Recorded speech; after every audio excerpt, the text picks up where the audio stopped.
আসসালামু আলাইকুম রাহমাতুল্লাহ। আমরা সবাই চাই আমাদের উপর যেন আল্লাহ তাআলা রাজি থাকেন, কিন্তু আমরা কি কখনো ভেবেছি আল্লাহ যদি সত্যি আমাদের উপর সন্তুষ্ট হন তবে সেটা বুঝবো কিভাবে? আল্লাহর সন্তুষ্টি কোনো কল্পনা নয়, তার কিছু স্পষ্ট লক্ষণ রয়েছে যা একজন মানুষের জীবনে প্রকাশ পায়। আজ আমরা আলোচনা করব এমন 4টি নিশানা বা লক্ষণের কথা, যেগুলো থাকলে বুঝে নিতে পারবেন আল্লাহ আপনাকে ভালোবাসেন আর আপনি তার সন্তুষ্টির পথে আছেন ইনশাআল্লাহ। ভিডিওটি না টেনে ধৈর্য সহকারে দেখতে থাকুন। নাম্বার 1, মানুষ তাকে ভালোবাসবে। হযরত আবু হুরায়রা রাদিয়াল্লাহু তাআলা আনহু হতে বর্ণিত, তিনি বলেন, রাসূল সাল্লাল্লাহু আলাইহি সাল্লাম বলেছেন, যখন আল্লাহ তাআলা কোনো বান্দাকে ভালোবাসেন তখন জিবরাইল আলাইহিস সালামকে ডেকে বলেন, আমি অমুক ব্যক্তিকে ভালোবাসি, তুমিও তাকে ভালোবাসো। রাবী বলেন, অতঃপর জিবরাইল আলাইহিস সালাম তাকে ভালোবাসতে থাকেন এবং আকাশে ঘোষণা করে দেন যে আল্লাহ তাআলা অমুক ব্যক্তিকে ভালোবাসেন, তোমরাও তাকে ভালোবাসো। তখন আকাশের অধিবাসীরাও তাকে ভালোবাসতে শুরু করেন। অতঃপর সেই বান্দার জন্য জমিনেও স্বীকৃতি স্থাপন করা হয়।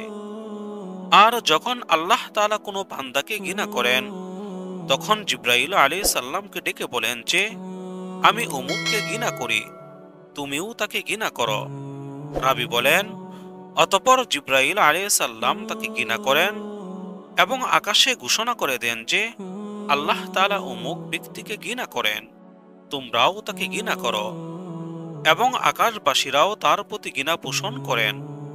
অতঃপর তার জন্য জমিনেও ঘৃণা স্থাপন করা হয়। এখানে প্রশ্ন হতে পারে যে অনেক বেঈমানকেও মানুষ ভালোবাসে, তাদের বহু সংখ্যক ফ্যান ফলোয়ার আছে, তাহলে তাদেরকেও কি আল্লাহ তাআলা ভালোবাসেন? না, তাদেরকে আল্লাহ তাআলা ভালোবাসেন না। এখানে জমিনওয়ালাদের ভালোবাসা বলতে মূলত ঈমানদার বা মুমিনদের ভালোবাসা বোঝানো হয়েছে। অর্থাৎ আল্লাহ যে বান্দাকে ভালোবাসেন তাকে মুমিন বা নেককারদের পছন্দের ব্যক্তিতে পরিণত করবেন। নাম্বার 2, বিপদ আপদ লেগে থাকবে তবুও তিনি আল্লাহর উপর সন্তুষ্ট।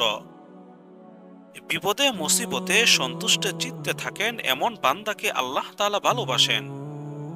ইব্রাহিম আলাইহিস সালাম এর অনেক পরীক্ষা নিয়েছেন মহান আল্লাহ তাআলা। কুরআনের কোথাও বলা হয়নি যে আল্লাহ তাআলা ফেরাউন কিংবা নমরুদের পরীক্ষা নিয়েছেন, বরং তিনি তার ভালোবাসার বান্দাদের পরীক্ষা নিয়ে থাকেন। তাই বহু ঈমানদারদের জীবনে দেখবেন দুঃখ কষ্ট ও বিপদ আপদ লেগেই থাকে। এর কারণ ব্যাখ্যা করে রাসূল সাল্লাল্লাহু আলাইহি সাল্লাম বলেন, মুমিনের জন্য দুনিয়া কারাগার সদৃশ আর কাফেরদের জন্য জান্নাত সদৃশ।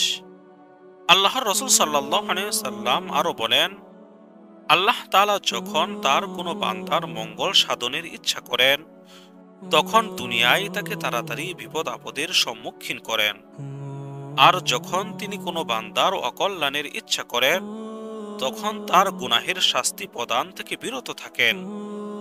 অবশেষে কিয়ামতের দিন তাকে এর পরিপূর্ণ শাস্তি প্রদান করেন। আর আল্লাহ তাআলা যখন কোনো সম্প্রদায়কে ভালোবাসেন তখন তাদেরকে পরীক্ষায় ফেলেন এবং যে তাতে সন্তুষ্ট থাকে তার জন্য আল্লাহর সন্তুষ্ট থাকে, আর যে তাতে অসন্তুষ্ট হয় তার জন্য আল্লাহর অসন্তুষ্টি থাকে। নাম্বার 3, দুনিয়ামুখিতা থাকবে না। আল্লাহ তাআলা যাকে ভালোবাসেন তার মধ্যে পদ পদবী অর্থ সম্পদ প্রভাব প্রতিপত্তি এসব দুনিয়াবি কোনো কিছুতে তার আকর্ষণ থাকবে না। আল্লাহ তাআলা কিছু বান্দাকে ভালোবেসে এসব থেকে দূরে সরিয়ে রাখেন, চাইলেও তাকে এসব কিছু দেওয়া হয় না। মূলত আল্লাহ তাআলা সেই বান্দাকে পরিকল্পিতভাবে দুনিয়াবি ফায়দা থেকে সরিয়ে রাখেন। সুবহানাল্লাহ। এ বিষয়ে অনেক হাদিস পাওয়া যায়। তার মধ্যে একটি হাদিস হচ্ছে হযরত কাতাদা ইবনে নুমান রাদিয়াল্লাহু তাআলা আনহু থেকে বর্ণিত, রাসূল সাল্লাল্লাহু আলাইহি সাল্লাম বলেছেন, আল্লাহ তাআলা যখন কোনো বান্দাকে ভালোবাসেন তাকে দুনিয়া থেকে বাঁচিয়ে রাখেন। যেমন তোমাদের কেউ তার রোগীকে পানি স্পর্শ করলে তার অসুবিধা হবে, তাকে পানি থেকে বাঁচিয়ে রাখেন। নাম্বার 4, দ্বীনি জ্ঞানের অধিকারী এবং নেক আমল করার সুযোগ দেন। আল্লাহ তাআলার ভালোবাসার বান্দার সবচেয়ে গুরুত্বপূর্ণ আলামত হল তাকে আল্লাহ তাআলা দ্বীনের বুঝ দান করবেন এবং সে অনুযায়ী বেশি বেশি নেক আমল করার সুযোগ দান করবেন। রাসূল সাল্লাল্লাহু আলাইহি ওয়াসাল্লাম বলেছেন, আল্লাহ তাআলা যার কল্যাণ চান তাকে দ্বীনের প্রজ্ঞা দান করেন। আল্লাহই দানকারী আর আমি বন্টনকারী। অন্য হাদিসে আনাস রাদিয়াল্লাহু তাআলা আনহু থেকে বর্ণিত, রাসূল সাল্লাল্লাহু আলাইহি ওয়াসাল্লাম বলেন, আল্লাহ তাআলা যখন তার বান্দা সম্পর্কে কল্যাণের ইচ্ছা করেন তখন তাকে আমল করতে দেন। বলা হলো, হে আল্লাহর রাসূল সাল্লাল্লাহু আলাইহি ওয়াসাল্লাম, কিভাবে তিনি আমল করতে দেন? তিনি বলেন, মৃত্যুর আগে তিনি তাকে নেক আমলের তৌফিক দান করেন। আল্লাহ তাআলা আমাকে আপনাকে মুসলিম উম্মাহর সবাইকে তার ভালোবাসা পাওয়ার মতো আমল করার তৌফিক দান করুন। আমিন।